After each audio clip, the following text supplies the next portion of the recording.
Hi and welcome. If you're brand new, my name's Nicola. I'm a yoga teacher, yoga therapist, and also a fairly highly sensitive person. And today I wanted to really talk to the issues that sensitives have with feelings of self-love and acceptance. And I think it's a really important topic to talk about, which is why I wanted to speak to it, because there's so many reasons and so many barriers, I've called it, to get to that place where you do feel that you can love and accept yourself as you are. And then I also wanted to talk about some strategies that you can use as a sensitive to just help really build that feeling of at least self-compassion, maybe moving in towards acceptance and even self-love. So why is it that sensitives feel that it's a struggle to really love and accept themselves? And I have struggled with this myself, still do on certain days. But I recently did a survey of a group of sensitives, and I was really surprised actually to discover how much of a common theme this was, and the different things relating to it.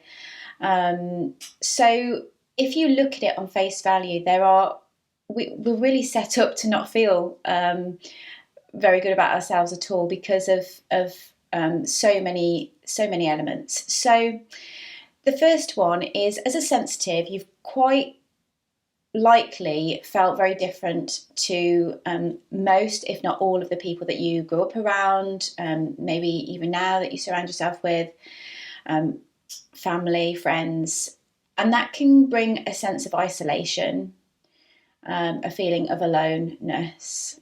And it's very easy, and HSPs tend to have this trait of turning towards themselves as the answer. So what I mean by that is, I feel different, I feel lonely and isolated, it must be me that's the problem, is a common narrative.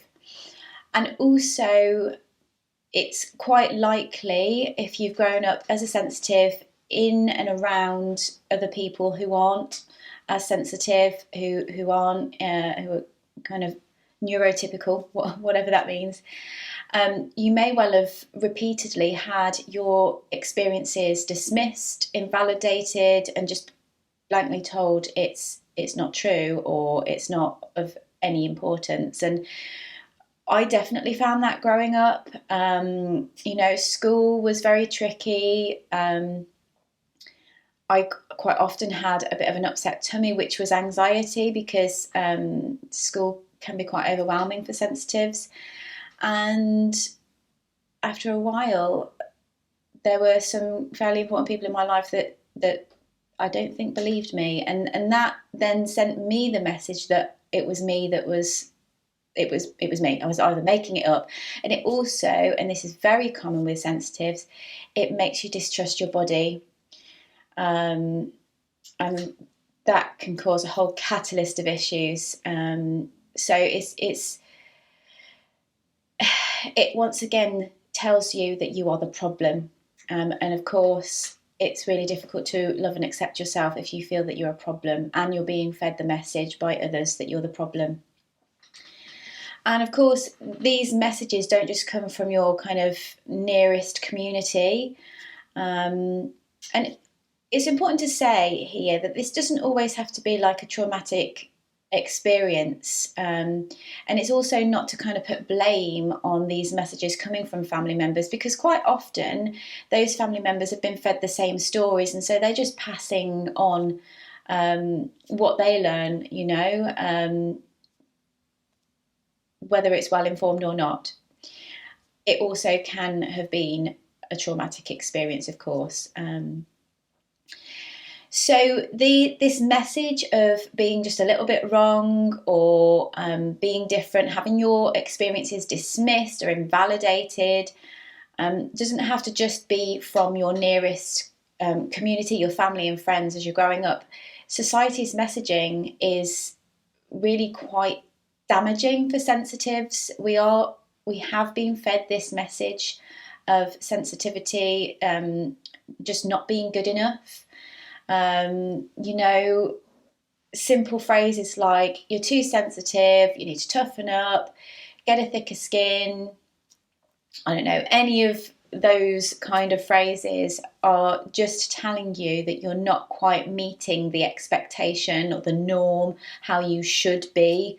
And so if society is not accepting you, how can you accept yourself? And of course, I can't really not talk about the dominant patriarchal, capitalist, etc. culture that we're in, because we're in it. And part of that system is that it's been heavily masculine traits. And by masculine, I don't mean male, I mean the masculine traits of kind of productivity, kind of fast-paced living in the head,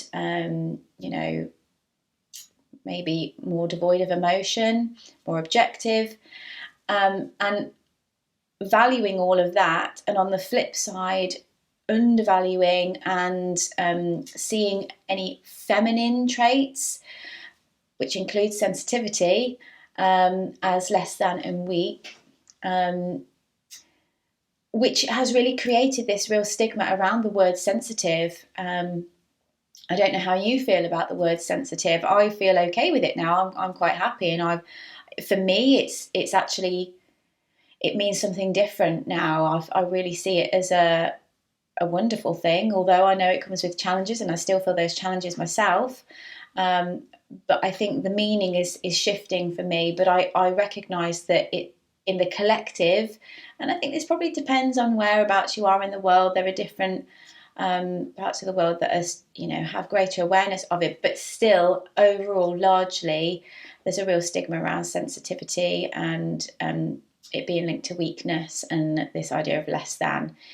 And the important thing to say here as well about societal messaging is that HSPs, by nature of how we're wired, are more prone to really absorbing and picking up and being attuned to that messaging as well. So not only is that messaging telling us that message that we're not up to grade, not good enough, that we're less than, we're more sensitive to the stories. We will pick up on that subtle thread, those unsaid words in a conversation, more than neurotypical folk. So,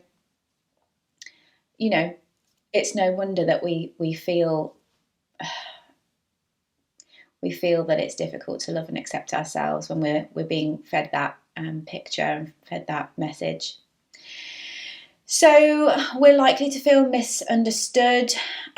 Also, there's just less of us. I don't know what the last percentage of was reported, but it's kind of somewhere between 15 and 30%, researchers reckon. There is strength in numbers, isn't there? And because there's less of us and because of all this messaging, I feel like there's like an undergroundness about it. There's almost like the coming out of the closet moment as a sensitive. So there may well be other sensitives around you that are hiding their sensitivity, maybe just like you are, or have been. And so when we're just kind of on our own and we haven't connected with other sensitives, and the dominant culture around us is the opposite, that can also make us feel even more isolated, misunderstood, and feeling that it's us, we are the problem. The other thing to say, because the dominant culture is as it is, the world is obviously set up for less sensitive folk, neurotypical folk. So the way we run in our world, the way everything's set up for us is, it's just harder to be a HSP or a sensitive empath, whatever, in this society, in this world. Anything from I don't know, the fabrics of jumpers. I mean, why not just make all jumpers out of beautifully soft fabric? I don't know. Labels in clothes. I mean, I'm sticking with the label theme, but the 9 to 5 working routine, so much lighting, so many things, the way we set up our eating environments in restaurants, so many things. Once you start thinking about it, you actually start going around your day thinking, yeah, that's not designed for me. That's not designed for my sensitives in mind. And so it's actually harder to thrive anyway. It's more likely that you'll be managing overwhelm and anxiety if you're trying to fit yourself into that neurotypical way of doing things, and don't do all the little things that I know I need to do to be able to navigate in a world that's not set up for me. The other thing that's really important, and there's a real huge body of research on this that's really supports this. What we know is that HSPs respond even greater to positive experiences. So, if a HSP grows up in a positive environment that supports their sensitivities, they will do better than the average.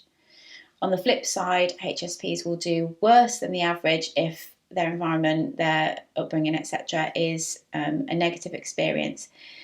This is called differential susceptibility, and what that means is that sensitives are going to respond more negatively to negative messaging, negative feedback. And so all of these things that I've just talked about, these messages that we get from society and our friends, our family, unintentionally perhaps, we're going to respond more to it, more intensely. And the last thing that I was going to say about this, that's really important to mention, is HSPs, because of this feeling of isolation, feeling less than, feeling sort of without a sense of belonging to the larger group, and by large group I mean society, we tend to pick up habits that help us to feel accepted. And one of them is this people pleasing and over caring and kind of being very, very invested in the well-being of others to our detriment.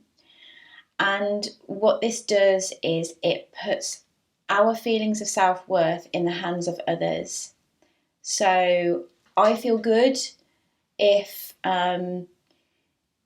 I manage to look after someone really nicely and they're happy, but I feel bad if they're suffering and I've not been able to meet their needs. And that really leaves us powerless, really, doesn't it? It leaves us feeling only good when others feel good. And obviously this is, kind of an overview, but if you know that you've fallen into that people pleasing habit, and I have definitely had to do so much work around people pleasing, still do have to keep on that.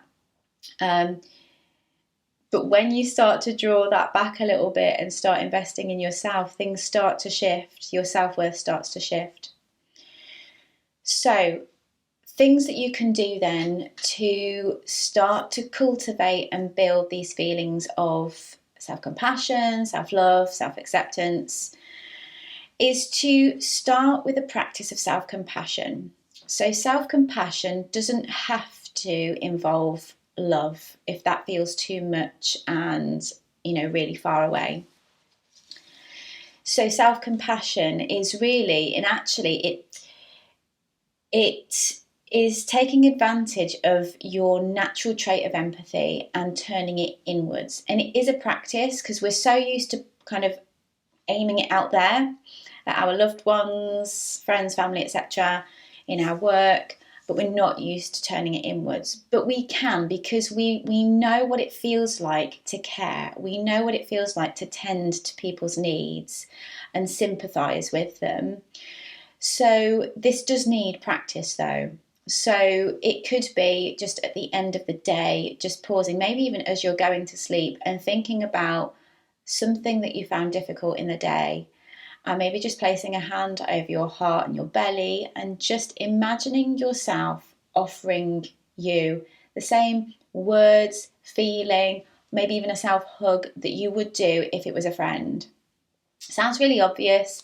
There's lots of articles and things about this on the internet, but the more you do it, the more automatic it comes. So in those moments where, I don't know, maybe you've made a mistake, or maybe you've had a difficult moment, a real kind of HSP moment, and you've not been able to meet the expectation of society or the norm, it becomes easier in time and with practice to just quieten the critical voice and find that place of, it's okay, it's fine, we all make mistakes, or whatever the words you need to hear are. You can just start to bring that care in. The other thing that is really important, has been really crucial for me, is to research the trait. Find out more about being highly sensitive, both the challenges and the positivities about it. If you haven't read Elaine Aron's book, it's like the Bible, but there are so many other books out there now on the trait from different angles. Some you'll resonate with, some you won't, but definitely research the trait. Maybe if you're a journaler, you can also keep a little list of the positive things about yourself, and it can be small, like, I don't know, the thing that's coming into my mind now is a really awful example, but I really like my feet, and I like that I like walking on grass. That's a positive thing for me, because I know, because I'm sensitive, I get to really experience the walking on grass with my bare feet in a different way to neurotypical folk. And that's a real positive thing for me, is to be able to experience nature on that kind of real deep level. Another thing that's really important is to connect with other sensitives. We are a diverse group, so there's lots of differences between us, but we share this thread. And when we join together, and it doesn't need to be, in your local community, it can be online. There's many groups now, and interacting with this will also put you in contact with other sensitives. But when you do this, and this is really crucial, if you've always felt isolated and alone, it is absolutely crucial that you find your tribe, because when you find your tribe, you are able to receive what all humans need, and that is a sense of belonging. And if you don't feel that sense of belonging, it can be really hard to accept yourself. Because when we're designed to have relationships, even if that's tricky, we are designed to be in connection with other humans. So when we do that, we kind of see ourselves a little bit in others, and we're also validated, maybe for the first time in our lives. And I remember one of my first experiences of connecting with a HSP friend, one of my best friends now, actually, and I felt so seen, and I felt so validated, and like I was not alone, and that my journey through life up till that point, although it felt very isolated, just knowing that there were other people out there doing the same thing just felt really comforting to me. And I felt a sense of belonging that I hadn't really felt before. And the last thing that I'm going to suggest is the such importance of body work for sensitives. So by body work, I mean anything that brings you out of here, which is where we've trained to be, maybe trained to escape to, because being in the body's felt too much. By coming into the body, maybe through yoga, of course, I'm going to talk about yoga, other mindful movement practices, massage, fascial release, Reiki, if that's something you want to work with, acupuncture, anything that gets you into your body, out your head, into your body, is going to allow you to find an anchor in yourself that's steady. And when you do that, it's a little bit like finding your tribe. You find that sense of belonging in your body. And it might be quite tricky, that journey back to the body might be quite tricky, but just trust the process, go steady, work with a trained professional if you need to. And just see where it goes, because like I say, when we find safety back in our bodies and we start to understand our sensitivity and our experience in our body more, we're more able to move in that direction of accepting ourselves as we are. Okay, I hope talking through that has been insightful, has sparked further thought. I would really love to hear your comments and thoughts about this. There's nothing that lights me up more than connecting with other sensitives. As I mentioned in this and yeah, I'd love to hear what you've got to say and your experience of self-love and acceptance. And of course, if you've enjoyed this, please like, subscribe, share it with anybody that you feel is perhaps they're awakening to this and they want to find out more. And yeah, if you're really stuck in overwhelm and anxiety at the moment, please consider heading over to my website, nicoladay.co.uk, sign up to the mailing list, and you'll get my free ebook, which is all about relieving overwhelm and anxiety, and it comes with a little video as well, so hopefully you'll feel supported in that.